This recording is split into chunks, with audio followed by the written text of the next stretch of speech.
দিয়েছে। জোরে বলুন সুবহানাল্লাহ। এ নবী কোন নবী?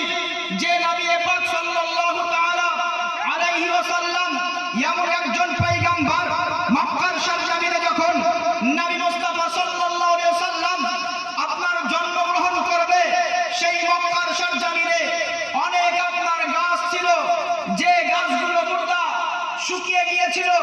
রাসূল আসার কারণে রাসূলকে পেয়ে খুশি হয়ে সেই গাছ জীবিত হয়ে গিয়েছিল। জোরে বলুন সুবহানাল্লাহ। বিরাদরানে ইসলাম, ওই নবী সম্পর্কে মহান রব্বুল আলামিন রব্বে কারীম কখনো কোরআনুল মাজিদের মধ্যে বলেছেন কদ জাআকুম মিনাল্লাহি নূরুন ওয়া কিতাবুম মুবিন। ওই নবী সম্পর্কে আল্লাহ তাবারক ওয়া তাআলা কখনো বলেছেন ওয়াদুহা ওয়াল্লাইলি ইযা সাজা। ওই নবী সম্পর্কে মহান রব্বুল আলামিন পবিত্র কোরআনুল কারীমের মধ্যে কখনো ঘোষণা দিয়ে বলেছেন লাকাদ জাআকুম রাসূলুম মিন আনফুসিকুম। ওই রাসূল সম্পর্কে আল্লাহ তাবারক ওয়া তাআলা পবিত্র কোরআনুল মাজিদের মধ্যে কখনো বলেছেন ইন্না আ'তাইনা কাল কাউসার।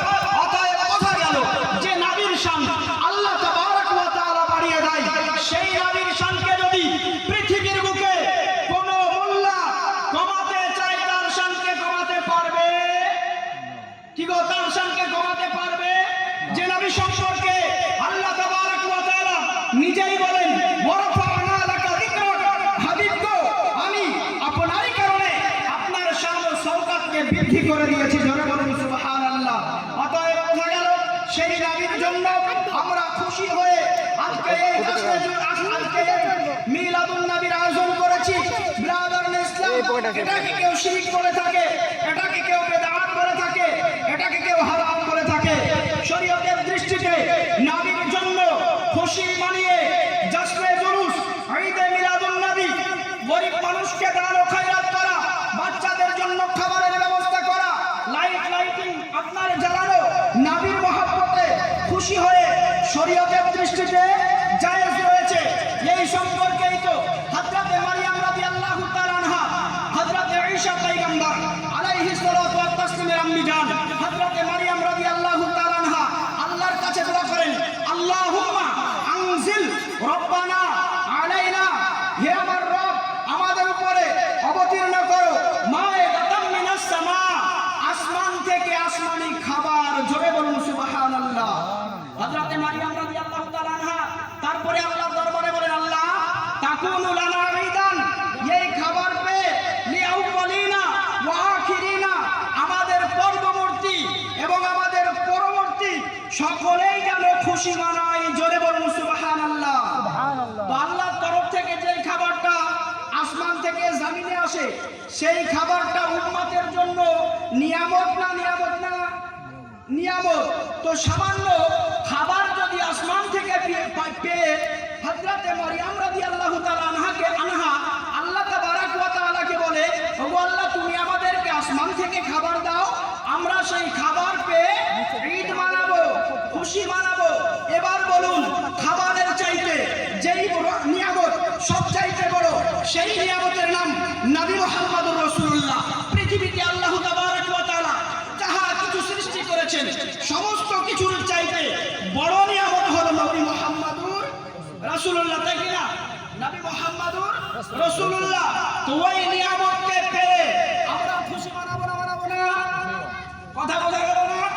ওই নিয়ামতকে পেয়ে আমরা খুশি মানাবো না? অবশ্যই মানাবো। যে নবী সম্পর্কে আল্লাহ তাবারক ওয়া তাআলা নিজেই ঘোষণা দিয়ে বলেন, আমি সমস্ত পৃথিবীর মধ্যে আমি যেই ব্যক্তির শান ও শওকত সম্পর্কে নিজেই ঘোষণা করেছি, সেই ব্যক্তি হলো নবী মুহাম্মদুর রাসূলুল্লাহ সাল্লাল্লাহু আলাইহি সাল্লাম। শুধু তাই নয়, আল্লাহ তাবারক ওয়া তাআলা নিজেই বলেন, আমি রব্বুল আলামিন এটাও প্রকাশ করতাম না যদি রাহমাতুল লিল আলামিন পয়গম্বরকে না পাঠাতাম। বক্তা চলে এসেছে, নারায়ে তাকবীর, নারায়ে তাকবীর, নারায়ে রিসালাত, দ্বীন ইসলাম। হযরত হাফিজ কারি ওমর তাসলিম সাহেব কিবলা। বিরাদরানে ইসলাম, এই দেখেন বক্তা উপস্থিত হয়ে গিয়েছে। মা বোনেদেরকে পূর্বেই বলেছি যদি এই বক্তাকে মিস করেন তো ভাববেন যে লাইফে কিছু মিস করেছেন, কারণ তার কণ্ঠ এত সুন্দর, যার সুর এত সুন্দর, মানুষ শোনার পরে তার এই রুমালে টাকা ভর্তি করে দেয়। ব্রাদার ইসলাম, অতএব সেই ব্যক্তি উপস্থিত হয়ে গিয়েছে।